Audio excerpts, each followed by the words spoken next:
Mes chers camarades, je vous apporte le salut fraternel des camarades de la Fédération FO de la communication. Le syndicat FO de la communication m'ont mandaté pour voter le rapport d'activité de la Confédération. Et on le vote avec plaisir. Depuis le dernier congrès de notre organisation à Montpellier, les salariés de la Poste et des télécoms ont continué à subir les effets dévastateurs de la régulation, de la privatisation, bref, pour faire court, de la financiarisation. 80 000 emplois supprimés dans le secteur des télécoms, de la communication en général, en 4 ans. Les postiers, les télécommunicants, les sous-traitants, mais aussi les salariés des centres d'appel savent concrètement ce que veut dire la finance. Et je peux vous assurer, mes camarades, que ces milliers de travailleurs ne disent pas « la finance n'est pas mon ennemi ». Comme si les suppressions d'emplois ne suffisaient pas et les licenciements, la dégradation des conditions de travail est constante. Pression, mal-être, dépression, suicide sont malheureusement devenus le lot commun et les mots auxquels sont les plus confrontés nos militants. C'est difficile d'être militant de terrain, c'est vraiment difficile. Aujourd'hui, ils sont confrontés à la dure réalité des effets dévastateurs d'une société qui promeut depuis plus de 30 ans l'individualisme par rapport au collectif.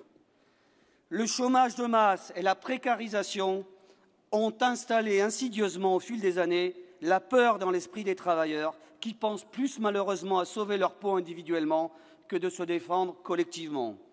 La méthode qui consiste à introduire ce sentiment du chacun pour soi est une stratégie payante pour le grand patronat. Quand les membres d'une société ont peur du déclassement ou craignent de ne plus subvenir aux besoins de leur famille, cela les rend plus serviles. Alors c'est vrai jusqu'à un certain point.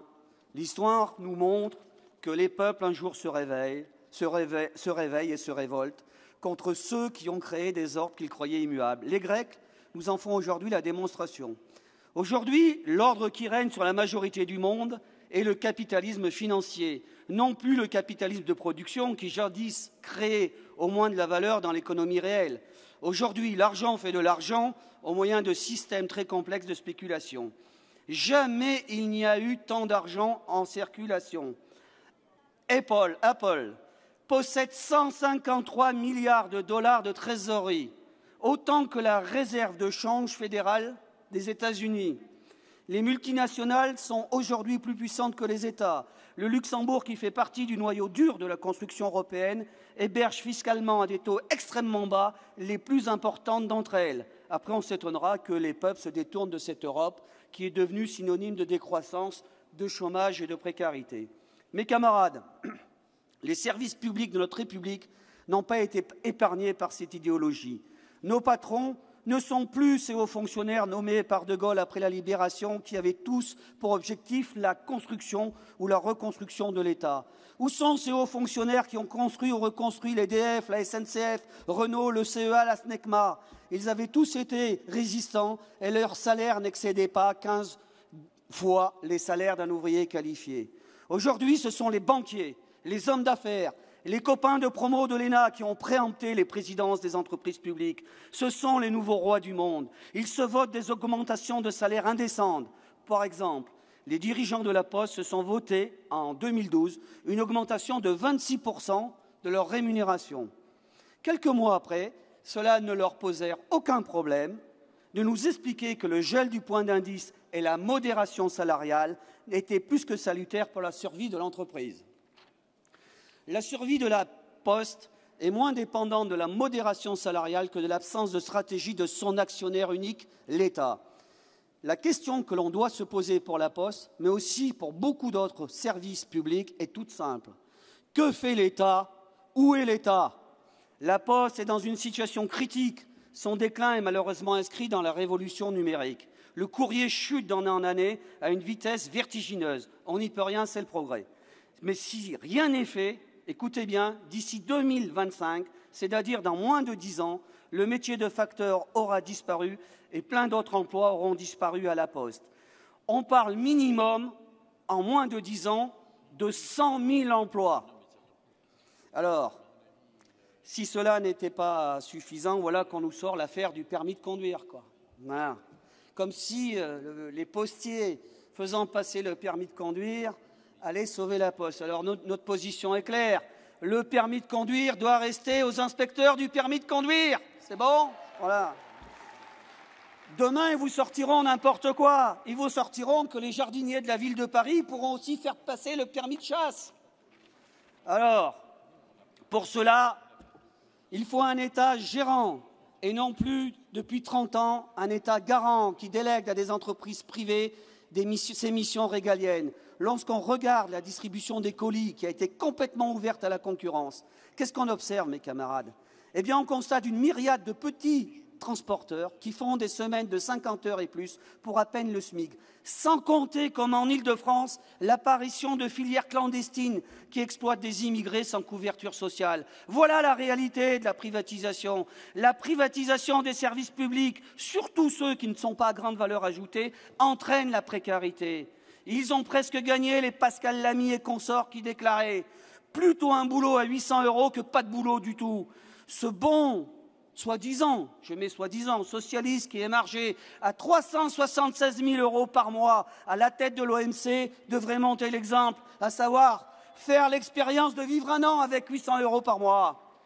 La privatisation à la Poste, c'est aussi la précarisation des emplois. Le temps partiel devient de plus en plus la norme dans les centres de tri, sans parler que la laïcité n'est plus du tout respectée.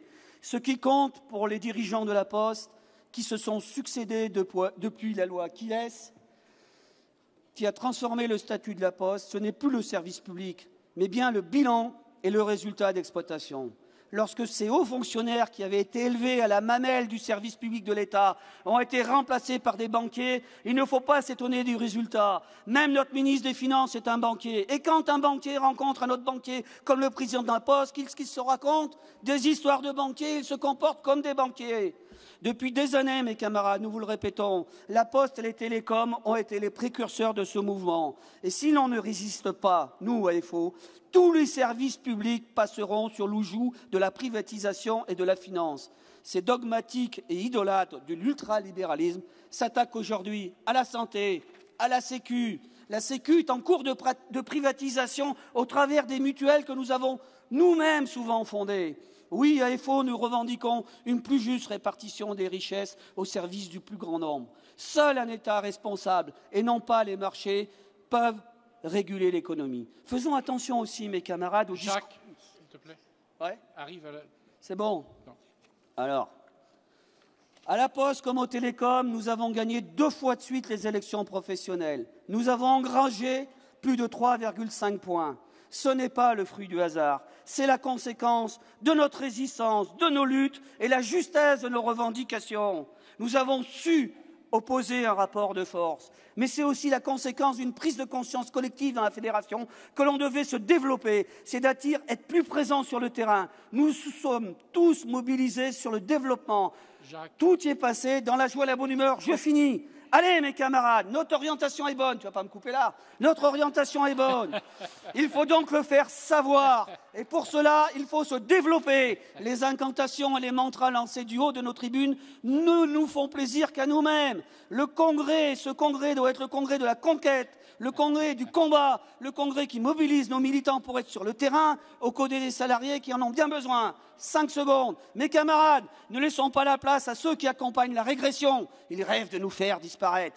Non, ils ne passeront pas, car plus qu'hier et moins que demain, nous nous promettons de sortir des tranchées pour les arrêter. Vive la Fédération FO de la com, vive la Confédération FO et vive le développement à Force ouvrière.